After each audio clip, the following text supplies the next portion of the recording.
Welcome to the Fly Culture Podcast, bringing you interviews, reviews and fishing tips. Here's your host, Pete Tigus. Welcome back, everyone, to the very latest Fly Culture podcast. Fishing's been kind of interesting for me. I actually got lucky and caught salmon. I wasn't expecting it, and I'd put so many hours in. If you've been listening to the podcast, you'll know that I've been fishing a fair bit, but that line went tight, and I was very lucky to catch a fish. So that was really, really exciting. I'm just in from the river, and the fishing has been kind of interesting, whereas we were back on the river in May time, that the fishing was pretty consistent throughout the day. But I've noticed now that the morning sessions, and I was down, as I said, this morning, have been a little bit quieter. And where I could sit and wait for a bit, I would hope to see a rising fish. It's not happening in the same way now, and it feels as though things are being shifted back just a little bit, and it's probably going to be more lunchtimes to evenings now. A lot of caddis on the water, midges, still mayflies coming off amazingly as well. Fish aren't eating them. I don't know what makes them suddenly switch off them despite them being there, if they've had too much of a good thing and had enough of that. But it's been really, really good fun. And I've got a friend coming down Tuesday that we're going to spend a day on the river together. So that's going to be really, really cool fun. I've noticed as well the way that I'm fishing and the flies I'm using. I'm not using tons and tons of flies. And I've noticed, the changes that I make are subtle ones. It may be a size, or it may be a pattern, a subtle change in it, but I'm not really making big changes in flies. And as a result of that, I'm carrying so much less kit with me these days. So that's been an interesting one. It's been funny not guiding. That being a guide, you watch people and how they're fishing and what's happening, but you're ultimately not making the cast. And I'm actually learning more now fishing having been a guide rather than guiding, if that makes any sense. So what I'm getting a feel of, right, okay, I'm getting that drift pretty spot on. The fish isn't taking, it's risen once. What do I do next? How do I make that little change? But the thing I'd noticed about that is that just not so many flies. So, a few stock patterns that seem to be working really well for me. So that's been an interesting one. I'd be fascinated to hear if people are experiencing the same. I'm really excited to be joined today by Ieva Breiteryte. You may know her for a variety of reasons, but the most important one is that she's just a hardcore fly angler, loves a hugely passionate fly angler. You may recognize her handle from places like Instagram as IB Fishing, and she's out fishing the whole time, which is great. We were talking off mic about a beautiful grayling she'd caught on a dry fly yesterday, and is fishing whenever she possibly can. And I really, really like that. She's also co-presenter of the IB and Andy Fishing YouTube channel. And they've loaded over 100 videos now, and they cover a wide range of fishing topics. They're not just fly fishing, but generally it's more fly fishing related more than anything else. And they're hugely popular. I know they put one out about nymphing and some other bits and pieces as well that I've really enjoyed watching as well. And I'd heartily recommend you check those out. And I'm sure we'll get the details of those at the end. But it's really nice to be able to speak with Ieva about her fishing, her love of fishing, and what it means to me and to her as well. And I think if you're probably listening, you probably feel the same too. So, Ieva, it's great to have you here. How's it going? Thank you very much for having me. What an introduction. Thank you. It's all true. And that was a really nice grayling. You must have been really pleased with that. That grayling was on my second cast as well. And I think the fascinating bit for me is that Andy fished that pool for about 5 minutes while I was getting my rod rigged up, and he had nothing. And then he moved on, and I was like, I will try and fish that riffle as well. And it was so fascinating to see the grayling come up and take the fly, because the Y is so clear right now. Yeah, it was really cool. And 43 centimeters. I was really pleased with that grayling. Very deep, wide fish as well. And although you mentioned the Y, that's for our listeners who don't know, it's the Derbyshire Y. And I've been lucky enough to fish that at least 4 or 5 times, actually, thinking about it. It's a beautiful stream. And Is that the place you tend to fish most, or do you fish in many of the other streams in the area, like the Dove and Lathkiel? So mainly, actually, I think last year I spent a lot of time on the Y. This year I kind of stayed a little bit away because you can't wade in it. And with the hot weather, I would have rather been in the water cooling myself down a little bit. So to be fair, most of the time I fished either the Derwent or the Dove this year. And I tried it to spend a bit more time on the upper Dove now, which is just beautiful in the Peak District. You're surrounded by hills and it's just stunning. But yeah, I kind of neglected the Y, which I think I'm going to come back to it when we can properly fish for grayling, when the grayling season starts, because at the moment it's dry fly only. When we are allowed to nymph it in autumn and winter, I think that will be a lot of fun. Do you have many? I can't recall catching a grayling on the Y. Are there many in there? Oh, honestly, I was having a conversation with someone this morning. I have never seen a river that would have such a good quality population of grayling anywhere as the Y does. They have so many big, good quality grayling. If you're gonna go fishing for grayling in the Y, you're guaranteed to have a 40 plus centimeter grayling. There's so Wow. many of them. And are they pretty free rising? At the moment, they are. I think that will kind of start to stop. I kind of feel now that either because of the weather or because the rivers are lower, the trout have moved away out of the feeding lines and the grayling kind of stepped in their place. So you are catching more grayling now than brown trout. On the Y, of course, you have wild rainbows as well, and they quite willingly rising still. But yeah, you can catch them on the dries, especially if you're prospecting them. If nothing's rising, most likely you can catch a few just by blind casting. Yeah, fantastic. And I suppose, like you say, the water's clear at the moment. You're standing from the bank, so there are a lot of opportunities to spot fish as well, I guess. Yeah, you can sight fish them, and that's even more exciting because you can see if the fish moves, if it reacts to your fly, you need to change something. Yeah, no, and you know what? It is a fabulous river. I should fish it a bit more because I am lucky to be so close to it. But it is a fabulous river to fish for grayling and trout. Hmm. I love the Dove. I've got unfinished business there that I think I hooked one of the biggest grayling I've ever hooked, just past the Isaac Walton, where the river, as you look upstream, bends to the left. And I was flipping under some trees and had a really nice fish and tried to get it close because, as you well know, there's lots of walkers along there. And I thought, this is the one I need a photo of. And I'd sort of waded across with the fish still attached and then tried to net it and lost the bloody thing. And Oh, so yeah, I'm unfinished business there, but they're wonderful streams. There's a lot of history there as well, isn't there? And a lovely variety of fishing as well. yeah, the upper dam where you fished the temple bead, that's just, well, it's known worldwide. It's the holy grail of fly fishing in Derbyshire. And it's just stunning there. Like you mentioned, the only downside is how many tourists there are around. So I'm not the biggest fan of fishing when there's a lot of people around me, especially on the on the Y or on the Dove, just because people tend to stop me quite a bit to have a chat and I don't want to be rude, so I feel like I have to talk to them. But then there are days when I was calling Andy and I said I've probably been stood on the river talking for 3 hours, not fishing, just talking to people. And some of them were our subscribers that saw us and recognized us and wanted for a chat, so you don't want to be rude. But yeah, I tend to try and go places where I know there's going to be no people, because it can be sometimes a bit hectic, especially if you have to be careful with your back cast and not casting into someone's head. And I'm not that great of a caster either, so I try to avoid weekends and just go to where I know there's going to be no public. And how do you get access? Can you get day tickets and things on rivers like the Dove and the Wye? On the Y, you can get a ticket. You can, but it's either you have to buy it in the high peak season, so in the Mayfly, or if you're staying at the hotel or booking through a guide, so you can fish it that way. And on the Dove, the upper Dove, you can buy day tickets. I think Fishing Break sell it. A couple of other websites sell it. You can get a couple of beats on the day ticket as well, lower down on the Dove. It's just, I find that the lower you go, the access isn't that great to the river. So if your wading isn't the best, you probably want to avoid those areas. Cool. So let's go back a little bit. How did fly fishing come to you, or how did fishing come into your life?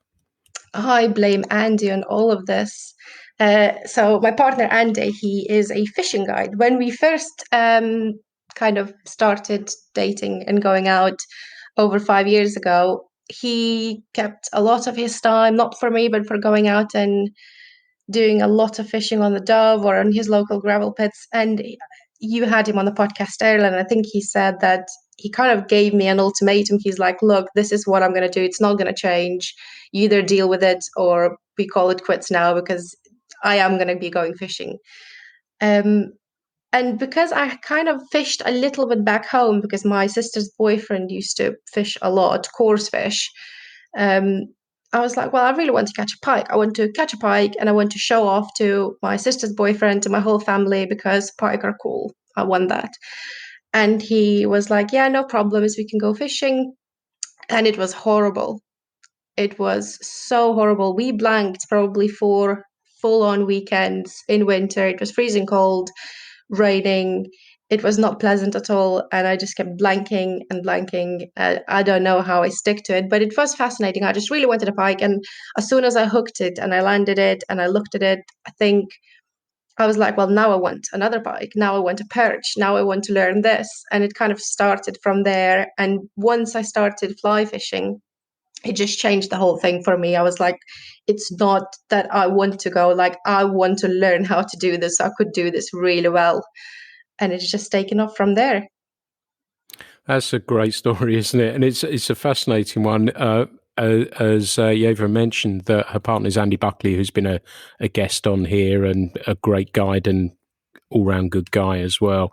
And I know the path I had with my wife, that she said, look, I can't match your passion for trout fishing, but I'll have a go at salmon. And that's where she's come into it from that point of view. She still shakes with excitement when she catches a fish and everything else. And it's kind of nice that she has a foot in rather than the full thing. But it's kind of fascinating to see that. And where was home for you? Where did that weekend take place? Where were you? And you said it was freezing cold and tough going by the sound of it. Yeah, so we started fishing on gravel pits around where Andy lived in Barton underneath, a tiny, tiny little town. And the gravel pits itself, they were so clear. There were days where it was bright and sunny, but I would look down at my hands and my fingers were wide because they were so cold that my blood supply was cut completely. I could not feel them. I remember now Ante had his Kelly kettle with him, and I said to him, oh, I'd really fancy a drink. Can you make me? And I did not want tea. I just wanted something to warm my hands so I could feel my fingers again. It was just dreadful. Yeah. I don't think I could do that even now. I honestly don't know what was in my head then, why I really wanted to catch that pike so badly, because now if I was given these conditions and I would just keep blanking, I think after a few hours I would be like, yeah, no, time to go to a pub now. I'm not going to carry on. That's a really interesting way to look at it. And I'm similar now, that I'll fit in the fishing around time. It doesn't matter if I catch a fish. I don't mind those sort of aspects of it. But it may be, like you say, it's miserable or there's an easterly wind. And I often will give it a go, don't get me wrong. But are times where I can say, actually, I can have a breather. And we did. I put something out. We had our daughter home last week, which I'd not seen her since lockdown. And I think I put something, the river's perfect for salmon right now, but I'd much rather hug my daughter. And we just had a wonderful time. The fishing, actually, they went out. I had the salmon while she was here, but they'd gone out to an RHS place. So I thought, right, I'll grab a couple of hours, and sometimes the planets align. But yeah, it's easier to not have to panic about packing everything in. Although I do understand that sometimes for a lot of people, they have busy lives, that it doesn't revolve around, they don't get as much time to fish, I guess, do they? Well, I guess it all depends as well how badly you want it, because I hear a lot of excuses even from our close friends. Oh, I couldn't go fishing because I had to go to work. Well, I have to go to work. I work 50 hours a week. I will still find time to go fishing. My sleep will suffer. My nutrition and my food will suffer. But if I want to go fishing, I will make happen and I will go fishing. Especially now in summer when the days are so long, you have that option to go fishing after work. You have the option to go fishing early in the morning because it's quite light. So I think if you want it, you can do it. But at the same time, if the weather is not right, if you're not that bothered, you don't have to. It's so that's the beauty of fishing, isn't it? You just do what you want. Yeah. And I think we're lucky, aren't we, that we live, my river's really close to where I live. And similar for you guys, it's easier, isn't it, to jump in the car and head to the river, that it's not such a big event, that you can pack that in, as you say, and we'll often be sitting here having decided perhaps we won't go, and then something changes, and or Emma very often will say to me, this feels right, should we give it a go? And it's nice to have that, to be close to the water, isn't it? To get a sense of, I can get down there pretty quickly and it feels right to be there right now. This is actually what's upsetting me now, because for the whole of probably the last 3.5 months, our offices merged.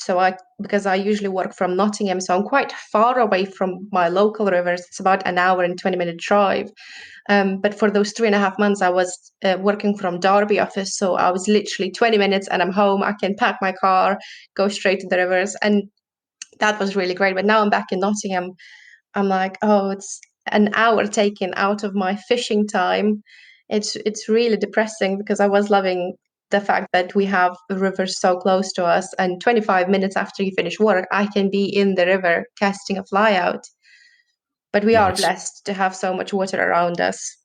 Yeah, that's one of the reasons I live in Devon, is having so many streams, and we do suffer when it rains, but I can often find somewhere to go fish should the need arise. And it's interesting. My passion has, since guiding, as you'd think you do get a guide burn, and you may see it from Andy where he comes home and he's tired after long sessions, but now the passion and love for it, I think, actually burns even brighter. And I suppose that's why I'm a little bit more picky, because of where you were doing a number of days that you didn't get a chance to fish yourself, so you pushed yourself that little bit harder to actually do it. Now I don't have to worry about that so much now, perhaps. So maybe something to do with that. But it's great to hear what a hardcore angler you are as well. So that's really, really cool. A hardcore, yeah. To be fair, I was laughing at Andy the other day, because he probably fished in the last 3 months twice, because he's been guiding every day while I've been fishing pretty much every day. And I was kind of showing off to Andy every single time. And we were laughing a couple of weeks ago. He came home a bit earlier than me. I stayed to fish the spinnerfowl, and I kept sending him pictures of the fish that I was catching. And then when I got home, I said to him, I'm not sure if you're really lucky if you're sitting here and thinking, God, I'm living the dream. I'm a fly fishing guide. I'm making this happen. I have my girlfriend sending me pictures of the fish that she's catching. Or if you're really unlucky because you're going to have to wait for dinner now for another 2 hours, just sitting there hungry. But I reminds me, you say that I'd come home from guiding, and Emma would say, boy, it feels pretty good, and would drag me back down to the river again to go fish again. And things like that. You may be tired, but you smile and you do it. And it's just awesome with those. It's lovely having I can see both sides of it, that I would personally take having a partner who fish rather than not. But I get that you could have a passion that you don't share with your partner, which is kind of cool as well. But given the chance, having Emma who's fishes any day of the week, I'd take that. And that's exactly how amazing it is that we are so blessed to be able to have the same hobby and passion for life with our partners, that we can share about it. We can vent out. You don't have to. I think this is where social media comes in for other people that don't have that. You can vent out either on Facebook. I can vent out to Andy, Andy can vent out to me, same as you can vent out to Emma. And then you don't have this anger anymore if it is something that frustrates you, because you can share everything. They will know about the fishing situation. They will understand if the rivers are too high or if you had a tough days fishing with your clients. It's such a great thing to be able to share. And I just wish I could give a glimpse to what we can feel and what we share on a daily basis to everyone, at least for 5 minutes, so they could understand how amazing it is to have that. Yeah, absolutely right. And I said to Emma today, she didn't come down. I said, because she said, oh, we've had a tiny bit of rain overnight. What do you think? And I said, well, we checked the gauges and the river hadn't really come up. And I said, I would much rather go fishing with you than fish on my own. But I don't know whether it's worth it. And the first thing I said when I came home, I said that was a really good choice. You know, I ended up just trout fishing. There wasn't any point swinging flies for salmon, so it was a good choice. And, you know, I'd take the dog with us. I love having our dog along. He's just turned into I chat away to him about, I'm going to change flies, or we're going to go and fish here. I'm just going to try this bit.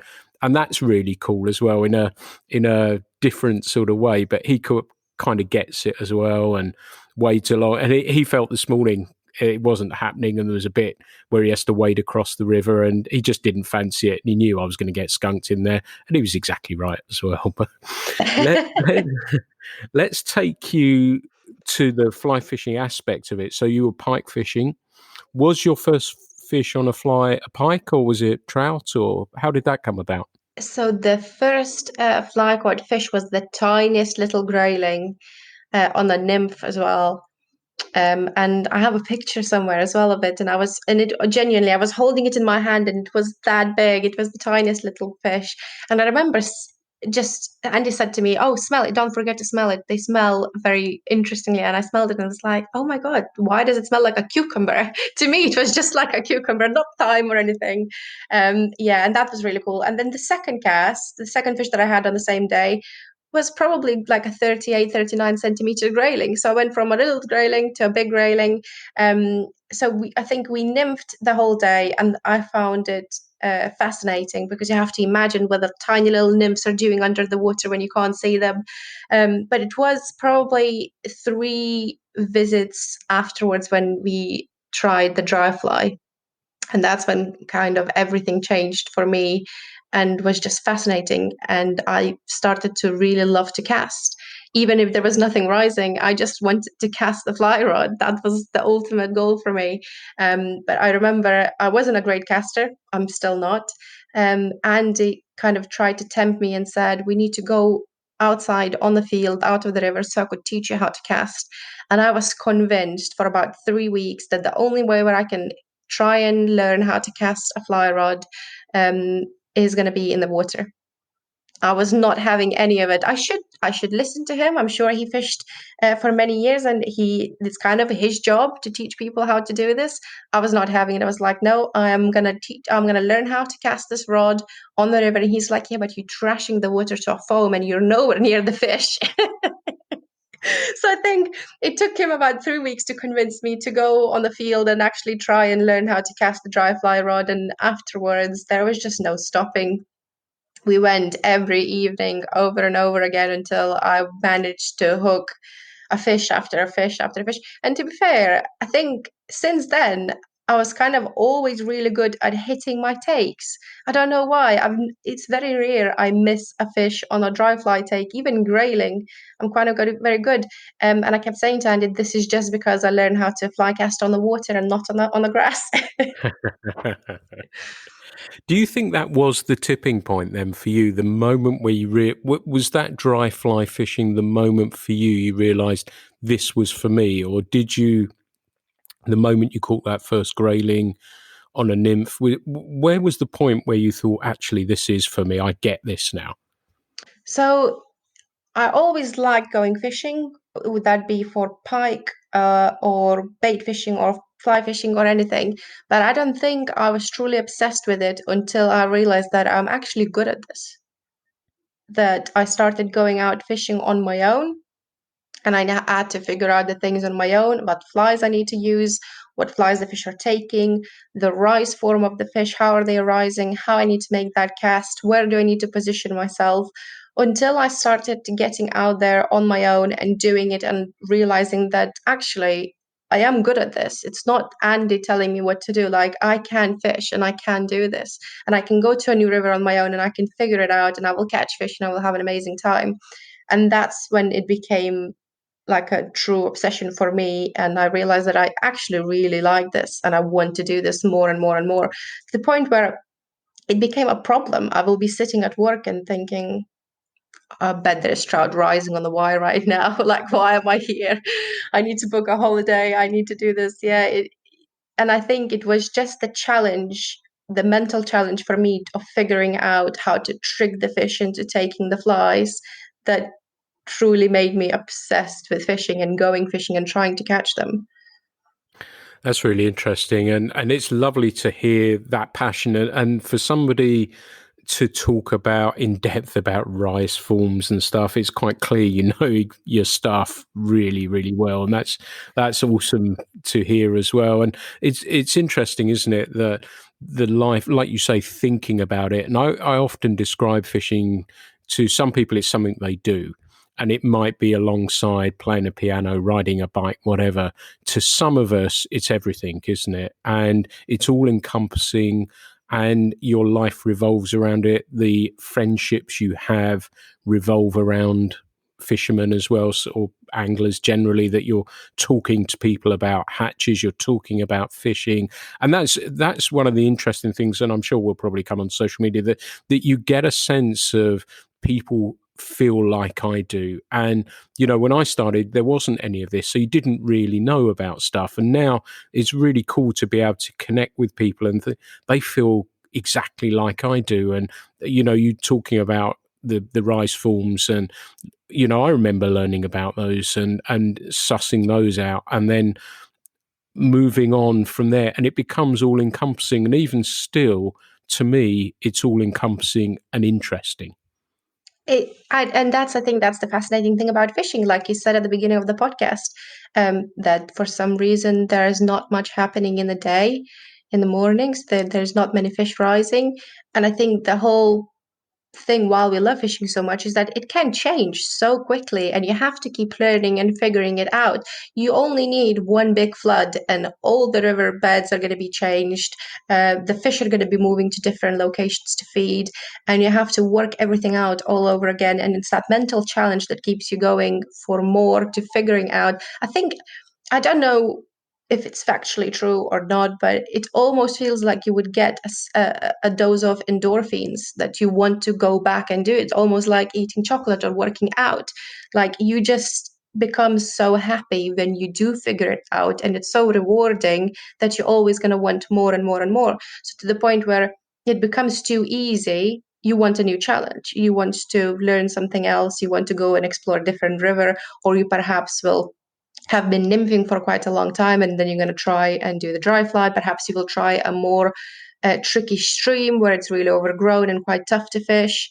But that's all the fascination of it, isn't it? And what we become obsessed with. Yeah, it's all good and it's all interesting. And I, where I'm fishing now is a slightly bigger river, but I think my passion is, and I fish with my friend Perry on a small, tiny tributary of my home river, and it's overgrown. And we were fishing 2 or 3 weeks ago, and I said, God, this is what it's about to me. And I guided somebody once and I took him fishing up on Dartmoor, and he said, this is soul food. And I get exactly what he means about that. Those beautiful little fish, you miss loads of them. They throw themselves at the fly. Sometimes you hook them, sometimes you don't. But being there, the fish are a happy byproduct of it. It's not just about the fish, is it? And that's with the magazine. What I've always tried to do is say it's not just about the fish. It's about the friendships and the times you spend on the water, the times when you get skunked, but you learn something from those days as well, don't you? It is the experience. Although I feel like you are at a different point where I am. So same as Andy as well, he's quite happily will sit there and look at the rising fish and trying to just watch it for 2 hours, while I'm like, I could be catching fish in those 2 hours. Why are you sitting there waiting? Like I am at the moment. I think I'm. So this is why we can't go fishing too often together, because I think we're at different points of our fishing journey. I'm all about now trying to get not necessarily as many fish, but trying to figure out and catch fish. And because it's still part of a learning process for me, I want to learn how to do this really well, and I want to be good at this. Well, Andy, he knows he's really good. He knows he can catch that fish. He doesn't have to.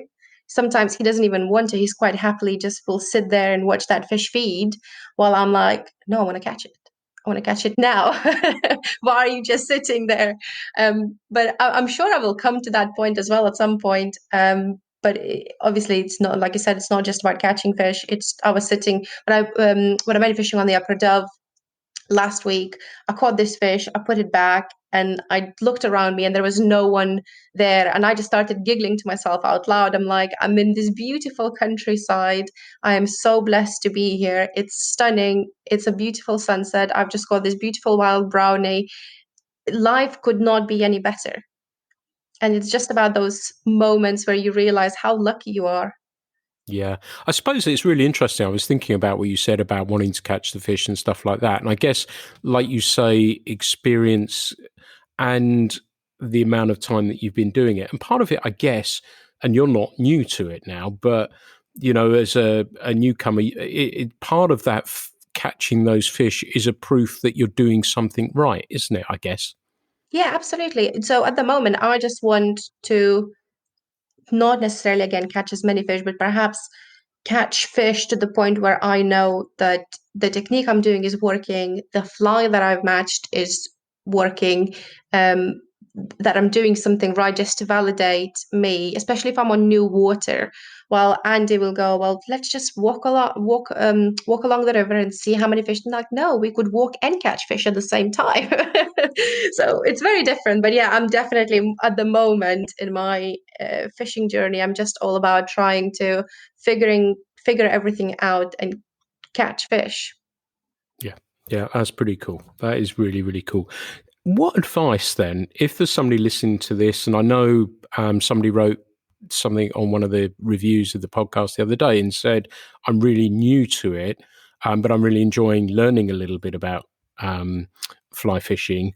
What advice would you give to someone new to fishing? They've maybe gone a couple of times or they're pretty new to it. What's the best piece of advice you would give somebody? I think to not get obsessed with fishing kit too much, to know that big names is not going to help you catch fish. If you have a little bit of money, perhaps try and invest that money to get the knowledge.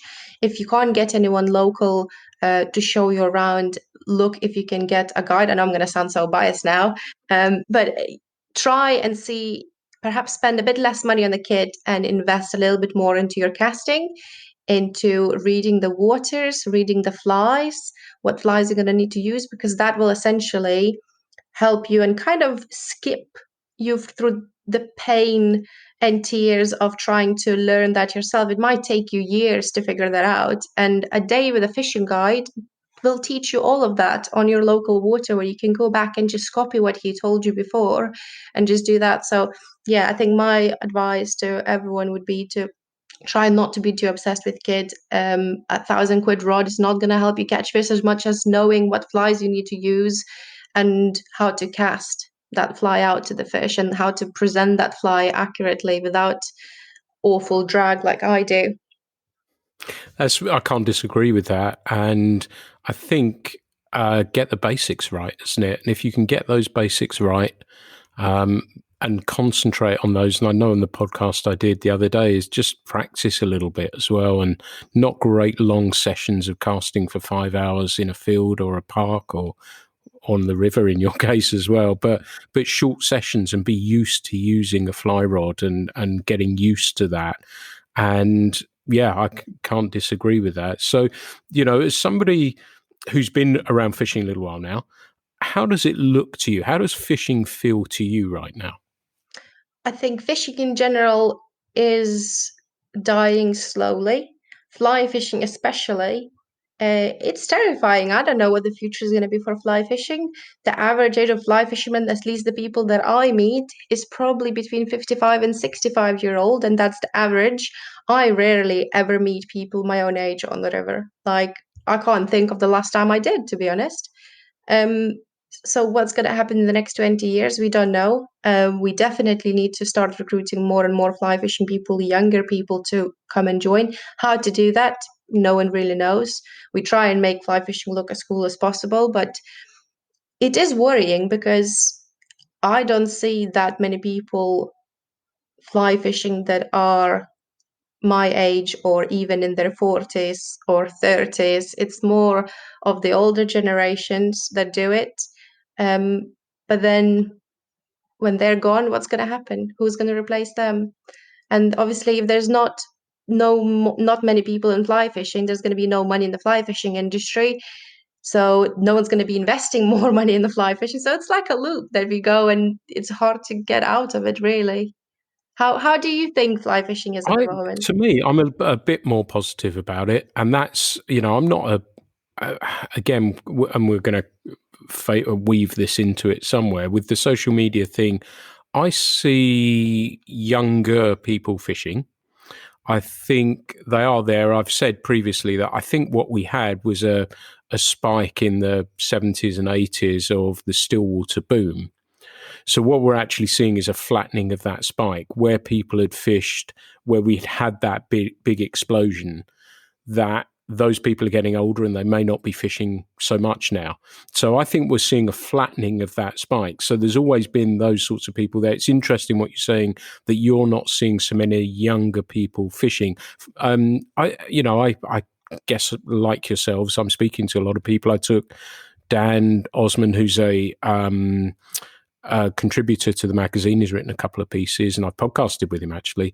And he got married yesterday on Saturday, so congratulations, Dan. I took him salmon fishing for the first time. I think it was the first time. I can't remember now if he'd done it before, and he'd been sea trouting the night before. He's bleary eyed because of that, and then he was up at 4:00 the next morning to go bass fishing. And I sort of use him as my sort of barometer, and some of the stuff that I see on social media that makes me think perhaps it may not be as bleak. I still think it may have come up when Andy and I talked, that I think, people come back to fishing a little bit later. So the great recruitment drives in a number of places with children to get them thinking about fishing, but they may forget about those as they get a little bit older into teenage years and then come back in again a little bit later. So it may be their 30s, it may be their 40s, it may be, as you say, a little bit later. It's often associated with retirement as well. So you will get people joining, I guess, who have just retired as well, want a pastime to take up or reignite an interest in the pastime they used to do. But for me, social media makes me think there are younger people out there. It's not huge numbers. I get, we are a niche of a niche of a niche, aren't we? But I kind of get the sense from somebody who looks at it that it's not all doom and gloom, but I could be wrong. I don't know. But it's kind of interesting to see that side of it. But yeah, it's going to be interesting. Sorry. I think that's where my worry is. Is there more young people fishing, or are we just seeing more young people fishing because of social media? Because beforehand there weren't that many people using it. You had your forums and stuff like that, but at the same time now younger people will be using social media a lot more. So I don't know if it's just that idea that we are using it a bit more actively and showing everything more than perhaps the older. Perhaps we're just seeing more of younger people because of social media. I hope I'm wrong. I really hope I'm wrong. But just purely from being out there and seeing the fishermen that I see, I honestly don't see a lot of young. Well, I don't see any young people. Yeah, it's a worry, isn't it? And I don't know how to change that either. I think with marketing and promoting fly fishing is kind of promoting fly fishing to itself. We're not out there trying to promote. Like I know when we filmed a video of Lidl fly fishing outfit, the really cheap one. What a great way Lidl promoted fly fishing, probably more so than anyone else in the whole of UK, to people that are non-fishing. They put it out there and said, if you never tried fly fishing before, here's a fly fishing rod outfit for 30 quid. You can have a go. And there were thousands and thousands of people that walked past it that would have never seen a fly fishing rod before. So I thought, yeah, I don't know. I hope that we do get more people into it. I hope we start making fly fishing look a bit more cool than we are now. I hope we make it more relatable to people and to young people and more accessible so they could afford to go and do it. But we will see what's going to happen in the next 5 years. The interesting thing will be is those Lidl kits, how many they actually sold. Well, the fact that they brought it back this year as well That's what I was going to say, makes actually. me Yeah. makes me think that they did pretty well, because even obviously we released our video last year in July, and this year around Father's Day when they released the kit again, our views on that same video went up through the roof. So clearly people buying it and then Googling it about the rod if they can find anything. But yeah, I had people sending me pictures, colleagues of mine that don't even know we do YouTube videos or I do fishing, sending me a picture saying, look what I found, how weird is that? Why is there a fishing rod in Lidl? So clearly people are seeing it, and what a great way to promote fishing to people that are not fishing.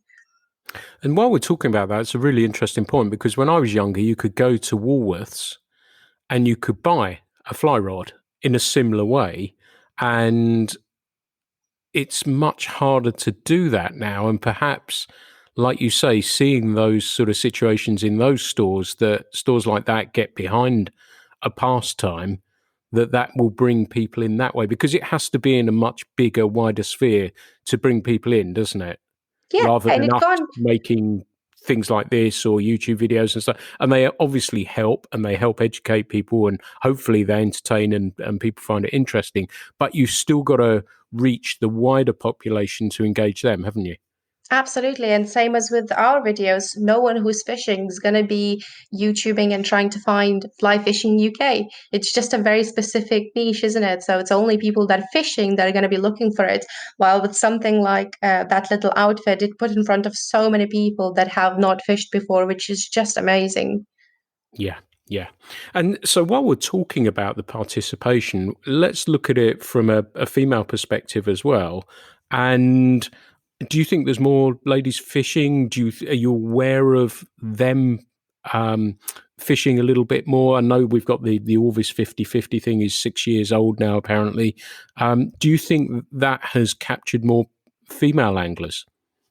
Again, I don't know if we have more female anglers fishing. I think we always had quite a few female anglers fishing, or if it's just we're seeing more female anglers because we're being pushed so much.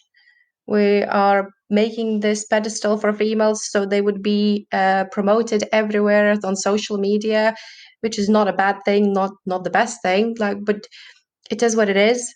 But I think it's just we seeing more of it because it's being pushed so hard up on us. We will see reshares, reposts, 100 different hashtags, ladies fish too. If anything, I find it a little bit patronizing. I was saying to Andy, the hashtag ladies fish too. I find it like, yeah, it's really patronizing to me. I am a fisherman first, and what's happening between my legs is none of the fish's business. They do not care if what's happening there. As long as I can catch a fish, I'm fine. So the whole, yeah, I don't know. There's some great organizations that push ladies fishing. Again, I don't know if it's done in the right way or in the wrong way. Sometimes it can come across as very forceful and almost fake, to me at least. And it's probably going to be a very unpopular opinion, but that's just what I'm seeing. Um, some are doing a better job, but me and Andy were talking about that a couple of days ago, and the out of the females that we know, most of the females got into fishing because of their partners. So are we perhaps promoting it in the wrong way? Because most of us that we know, we got fishing because our partners fished, or someone, our father fished, or a grandfather fished. So we kind of got in that way. There's very little females that I can't think of any that just started fishing because they saw a hashtag on Instagram that said that you can fish too.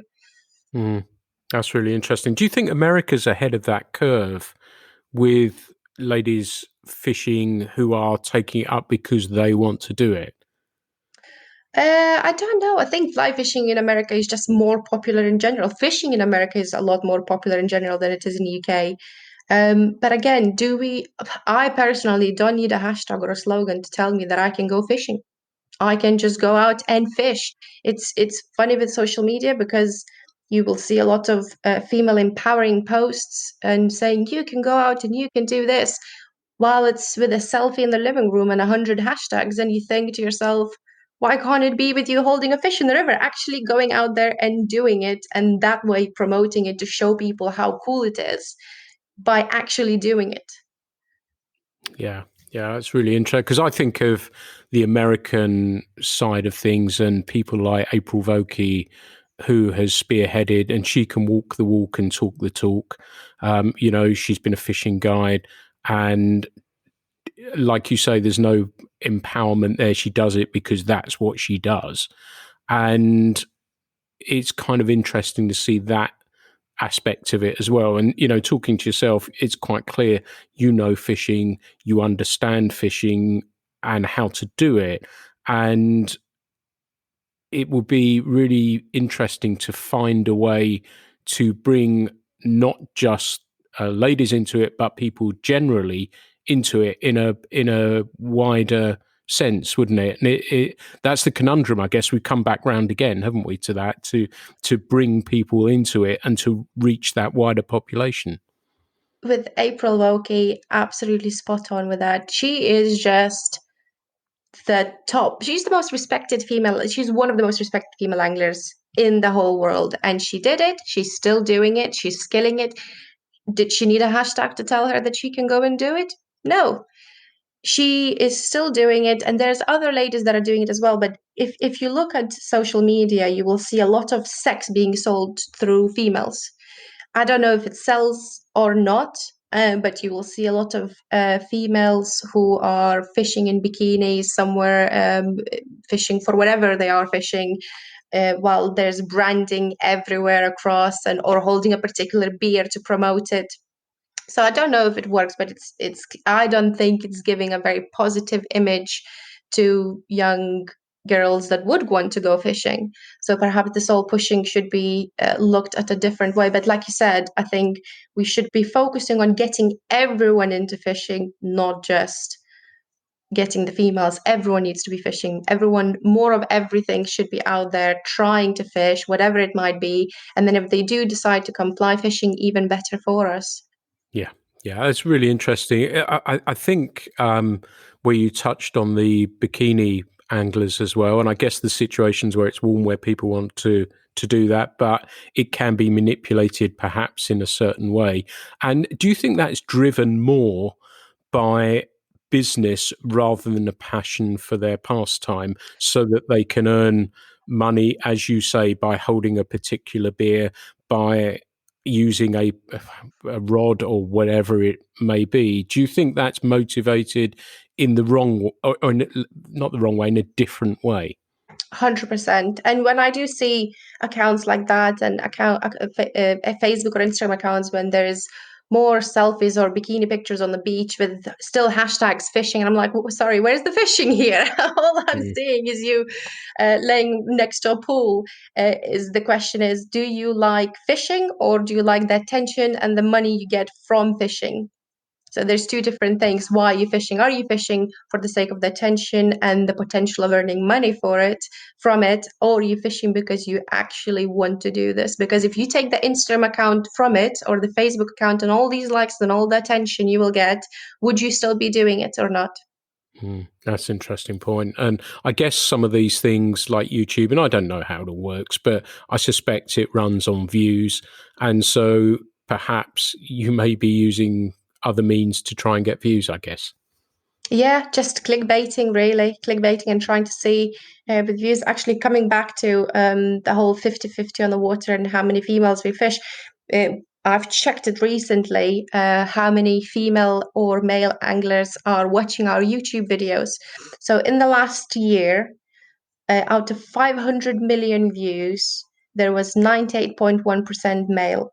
So there's less than 2% female watching our video, and that's across the world, not just UK. And that's probably taking 1% you can discount, because that will be my mum, my sister, my grandma watching me. Wow, that's quite sobering numbers, actually, isn't it? Yeah, yeah, and the same as on we checked Instagram as well. Like you can check the breakdown of what percentage of male or female followers you will have. I only have 9% of female followers out of almost 7,000 on Instagram, and on Facebook it's something like 12% of female followers out of 30,000. So it's very the numbers aren't great at the moment. So do you think that should be that companies involved with and wanting to bring people in should look at it not just, although it would be great obviously to have more ladies angling as well, but they should be looking at fishing as a whole to bring everyone into it rather than just targeting what appears to be, if from what I'd learned from the numbers you tell me, that are not great swathes of people, that they should be looking at angling as a whole to bring everyone into it that way rather than just targeting a very small part of the audience potentially. Absolutely. There. I don't think there's much money in female fly fishing, especially in UK. I can count them on my hands how many I know. There, there's no money. We shouldn't invest so much time in just promoting it for females. We should promote it to people, to anyone who wants to do it. There shouldn't be this forceful push. If a female, we're living in 2020 right now. I always say at work, everyone laughs at me. I'm a strong, independent woman. If I want to go fishing, I will go fishing. But we need to promote it to everyone, not just specifically try and target females, because it can come across as a little bit too forceful as well. Yeah, and it's interesting because pre-social media, there were women and ladies fishing before that and quietly going about it, as we all were, because there wasn't a way of connecting or networking with people. But they've always been there, I guess, as well, haven't they? Yeah, well, the record salmon holder, a female angler from many years ago. There have always been females fishing. There were always people fishing. We shouldn't. And I hate the blame culture as well, that some companies will want to say, well, it's men's fault. Well, why is it men's fault that females don't want to do it? We're trying and promote it. If they don't want to do it, they don't want to do it. If they do, they will join fishing and they will kick ass at it. But we shouldn't be forcing it and putting so much energy onto it. We should be focusing more on recruiting anyone who wants fishing. Cool. Like your style. Like your style. So you travelled a bit as well. You went abroad to Slovenia last year, didn't you? Was it back to Yes. Slovenia? Yeah, Yeah, that that looked was pretty cool. I watched the YouTube there, and that looked an amazing trip, wasn't it? To fish there and those crystal clear waters for those beautiful fish. that was absolutely fascinating. And I always joke, if Brexit kicks me out of UK, the next place where I'm going to go and live is Slovenia, 100%. It's the most stunning place I've ever been. Like you said, crystal clear rivers, never seen anything like it. I'd never even bought any water, but was just drinking straight out from the Sochi River. It's clear, gin clear. You can see the fish. They have marble trout, which are that I think that was the main focus for me, to catch a marble trout. The grayling there are just something else. They fight like trout. They don't fight like our grayling. Yeah, Slovenia was absolutely amazing. The food is great. All the people so friendly. The fishing is quite accessible as well, because if you're buying a day ticket, you will get like 100 miles of that river or that area to fish. So it's not like here that you will buy a beat and you have half a mile. But it's just such a great country. I would love to go back as soon as we can. So you planning this year or next year if things calm down a little bit? Yeah, I don't think we're gonna go this year anywhere. I might try and go salmon fishing in Lithuania, go back home. Wow. I don't, because my sister, she's getting married soon, so I think I might try and, without getting in too much trouble, I'm gonna try and incorporate both of those things, perhaps a bit of salmon fishing there and then her wedding. But yeah, I would love to go back to Slovenia, and it's not too expensive either. The tickets aren't too bad, especially if you can go outside of kids' holidays. And the flight only takes you about 2 hours. So the rivers are just outside of the airport when you land, so you can get some hotels. It's very accessible, very cheap, very beautiful, and I think it's really underrated as well. Not many people talk about it. And it's interesting. I've friends who travel over there as well, and it may be one of those that people perhaps keep a little quieter about. I don't know. But my ears pricked up when you said Lithuanian salmon. That sounds Yes. fascinating. So interestingly, no one really talks about salmon No. fishing in Lithuania, but the salmon fishing there is great. The amount of big, huge salmon that they catch, Baltic salmon that they catch there is amazing. And the good thing and the bad thing, I guess, at the same time, all fishing in Lithuania is free. No one has access to any rivers. All rivers are owned by the government, so you can go and fish whichever river you want, whenever you want. Obviously, we still have close seasons and all of that. But yeah, salmon fishing can be really great there or heartbroken, depending. I guess it's still fishing, depending on your luck, how lucky you're gonna get. I think it's a little bit harder in Lithuania because you will have a lot of anglers that are fishing on spinners and lure fishing for salmon. But the people that are fly fishing for it, they still catch them, not in the great numbers that they would if they were lure fishing, but it is doable. And is there a fly fishing scene in Lithuania? There is a small one. I think they're trying to build this little community where they're doing different events and Thai flying shows now. And yeah, so there is a small group of people that are doing it, and they are really good at it as well. I haven't fished with anyone from back home from Lithuania, but hopefully when I go back, I will try and get a few days with some people because the fishing there can look really cool because we have us that you can fish for. Chub on the fly would be great fun, big railing, trout, so all of it, yeah. But I think it's a little bit, again, one of those countries that no one really would consider to go fishing in. And I did a podcast with Stan Mankoff, who's based down in Bulgaria. And he said one of the issues was dams. And they kicked up enough fuss that they didn't build a dam on one of the rivers. Is that an issue potentially there? Do they dam the rivers there? There are plenty of dams in Lithuania as well. There's a big issue. There's a big ongoing protests between anglers and the environment agency. They're trying to either get the fish bypasses installed, which costs a lot of money, or getting rid of the dams. But the government is still so corrupt because we only a fairly new independent country, considering in normal terms, like it was a Soviet Union not too long ago. So yeah, the government is still a little bit corrupt, and the money at the end of the day wins, not the fish, unfortunately. Yeah, it's fascinating because I guess there will come a time that countries like that will realise there's income that can be earned from anglers travelling to the country to fish. Oh, 100%. And I think Mm. if it was pushed and promoted in the right way, um, because of the prices in Lithuania itself with the stay and the fishing, it's so cheap. Even the day ticket, I remember when everyone was kicking off fuss that a salmon day ticket will cost them €5. And I'm like, €5? Why are you kicking off? It's only €5 a day. Um, yeah, I think if it's going to be talked a bit more about it, perhaps they will attract more tourists. But it's not going to help that it is open to everyone and there's no controlling of who's going to be on the river because at the end of the day, you're not going to want to pay for your flights and a week's of stay accommodation somewhere if you don't know when you're going to turn up to a river if there's going to be 100 other anglers there. Yeah, I guess that's a difficult thing. And it must be hard to, if they go down that route, to say, right, okay, well, we'll only have catch and release areas or we'll have fly only areas or whatever, because people have been fishing there for many years previously. And to have that taken away, I guess, doesn't make for happy people, does it? Even catch and release would not make Lithuania the happy people that they would think. I think they are moving in a better direction where the younger generation, especially, is pushing the catch and release. That fishing is a sport, not necessarily just go and catch your tea for tonight. But there's still a lot of anglers that fishing for the purpose of catching fish for the pot. And nothing wrong with that if that's what they want to do. There are plenty of fish in there.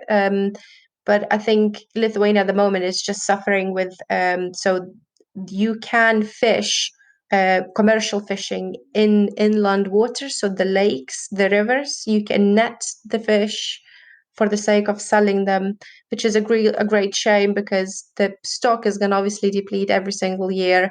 But then they're going to be blaming normal anglers that catch with a rod. But I doubt that John, who goes and catches one salmon and takes it home, will deplete the stock as much as the commercial netting will in the rivers. But it's just a whole new subject there. Yeah, sounds familiar one as well. So you've talked about Slovenia, your home waters a little bit. Is there somewhere that you would love to go fish that's been on that list that you think that's the place for me? So I'm not fussed where it is. I would really want to catch a salmon. I've never had a salmon before, so I really want to catch a salmon, and I would really want to catch a bonefish. So doing a little bit of sea salt, a bit of salt fishing. That's what I would want to do. And yeah, just to catch a salmon. There are two species on my list that I would really want to do. If it happens next year, I would be very grateful. If it doesn't, I'm sure a grayling and a trout will still make me happy. That's a lovely way to look at it. Salmon are another road to go down that's an addiction. Many hours of nothing just for that line to come to life. And yeah, it's all It's a good. whole new journey, isn't it? But at the same time, I don't think I would be wanting to fish for salmon all the time. All I want is just that one salmon, just to see the fish, and that's it. And I'm hoping that once I put that salmon back, I don't get another addiction because, quite frankly, I can't afford to have something new now. Yeah. Well, it is, with your casting and everything else, the spey casting aspect of it is awesome and all those bits that go with it. And I think that's the nice thing with salmon, particularly for me down here, is that I fish when it's right for salmon. And if it's not, I'll fish for trout. Or I can look at that the other way around. I'll fish for trout. And when I can't fish for trout, I'll fish for salmon. And it's kind of nice to be able to do that. I guess you don't have, are there any migratory fish run up the Dove? Well, apparently they have seen salmon spawn on a bit of the Dove where I fish, but it's in no great numbers or anything that would even be worth it you trying to fish for. And most of the clubs won't even allow it because there will be like a fly size limit of what you can catch the fish on.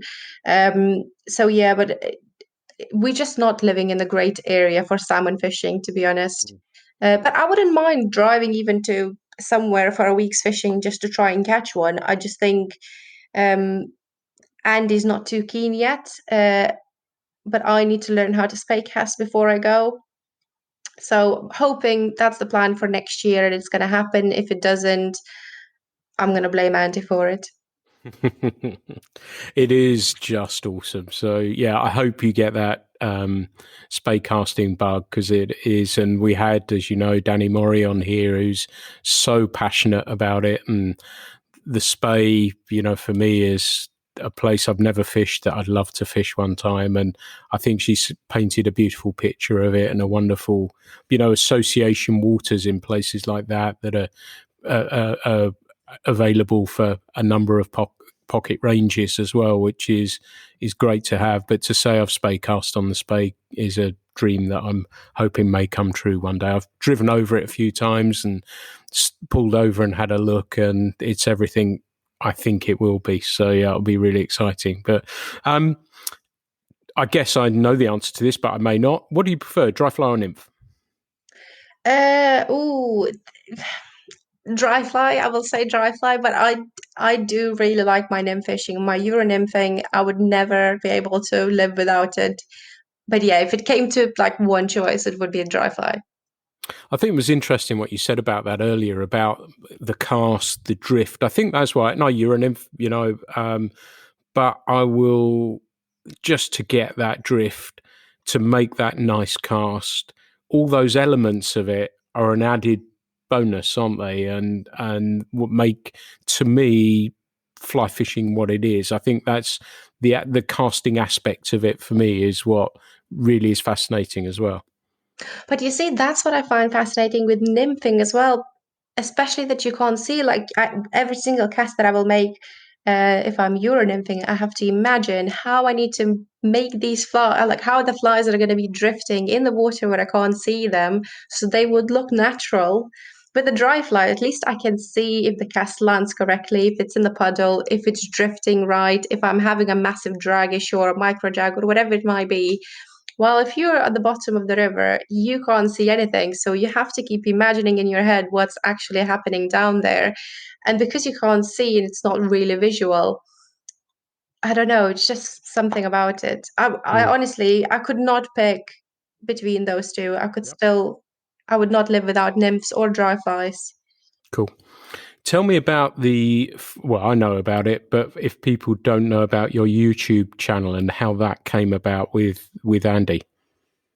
Yeah, so we started a YouTube channel 2.5 years ago now. Like you said, we made over 100 videos. I still think Andy's too modest. I'm not modest at all. I think we're one of the biggest fly fishing channels in UK. And I'm really proud of it. I think we're getting a lot of people excited to try fishing. I think because we started and we upload other types of fishing with like lures, we're getting to show fly fishing to people perhaps that wouldn't necessarily watch it. So some of our fans that never picked up a fly rod before, they get inspired and they will send us lovely messages and say that, oh, I kept watching your channel for the last 2 years and I decided to give a go at fly fishing, and here's the first fish that I caught, and it's going to be a lovely wild brownie. But yeah, I really like doing it. I started to try and film some videos on myself alone without Andy. And we will see where it's going to go. But I think it's a very exciting journey that we're taking, because YouTube, I believe, will be the biggest platform that you can use to promote something like fishing. Yeah, that's really interesting. And having that ability to reach so many people, it's one of the first places you'd go to learn anything, wouldn't you? If it's changing a carburetor on a car or whatever it is, you go on YouTube, and it's the same with fly casting. And I often say on here, there's nothing better than having somebody stand with you saying, well, look, this is how you make this cast. But you've got places like YouTube and you want to learn to make a circle spay, you can learn. It's not quite the same, but you can get a pretty good idea. And I don't know if Andy, we probably talked about it, the amount of people I noticed that had not picked up a fly rod before, but had watched some YouTube channels, had a pretty good understanding of it. And that seems to be something that seems to be more so happening, isn't it? It's such a wonderful platform for everyone to learn, and more than anything, just to promote whatever you want to promote. Social media is great, but with YouTube, at least you know the true numbers, because it's very easy to press a like on a post. It's not easy to sit through an hour of a video or an hour of a podcast. That's when you know your true following, the people that are actually listening and watching through that whole process. But yeah, it's such a great way to show the world and to share the experience and to share it with Andy as well. It's just amazing. And hopefully we will inspire more and more people to fish together as a couple as well. We had a lovely few messages from people saying, me and my missus usually watch your videos and she really wants to try it now as well because she saw how much fun it is. So I do think it's going to be the number one platform for anyone, really, because that's where people go. They're going to YouTube it. So how can people find your YouTube channel? So if you just look for IB and Andy Fishing, we're going to pop up there somewhere. Fantastic. Great. What about and I know, as I said, we talked at the very beginning, the lovely grayling you caught there, you put lots of content on your Instagram as well. Where can people find you if they want to connect with you on Instagram? So on Instagram, it's just ib.fishing. And if you follow me, that's great. I'm trying to post a fish picture every day just for the positivity of it. So fish every day for the next year. We will see how that goes. If I keep blanking, then it's not going to go that great. I'm going to start trying and take pictures of Andy's fish probably. And on Facebook, you can find me by a very stupid name, Ieva, which no one's going to be able to spell, but I will put it out there. Fantastic.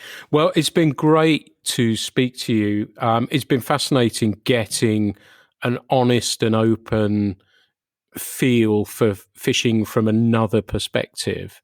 And, you know, as I said, it's just great. I love talking to anglers who are passionate about their pastime, and you're clearly hugely passionate about it. And it's good to have people like yourself in fishing who are pushing it in such a positive way and keen to pass on your love of fishing to other people. So I'll thank you for that as well, Ieva.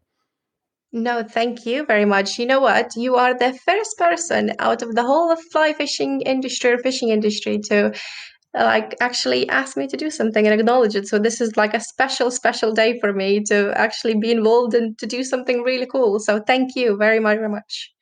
You're welcome. Well, it's been great to chat to you. Thank you so much for being a guest on here. I've thoroughly enjoyed speaking to you. I know our listeners are going to thoroughly enjoy this one too. So thank you so much for that. And hopefully we'll all get to fish together sometime soon. I hope so. I'm off to fish now. Well, you enjoy. I hope you catch plenty. Thanks, everyone, so much for listening to the Fly Culture podcast. There are so many more planned and in the pipeline at the moment. The one I did about answering listener questions seems to have gone down incredibly well. So if you would like to send me some questions, I would do my best to try and answer those for you as well. So thanks, everyone, for listening. And this has been the Fly Culture podcast. The Fly Culture podcast is brought to you in association with Fly Culture, a quarterly print magazine. For more information, please visit flyculturemag.com. You can also find Fly Culture on Instagram, Facebook, and Twitter.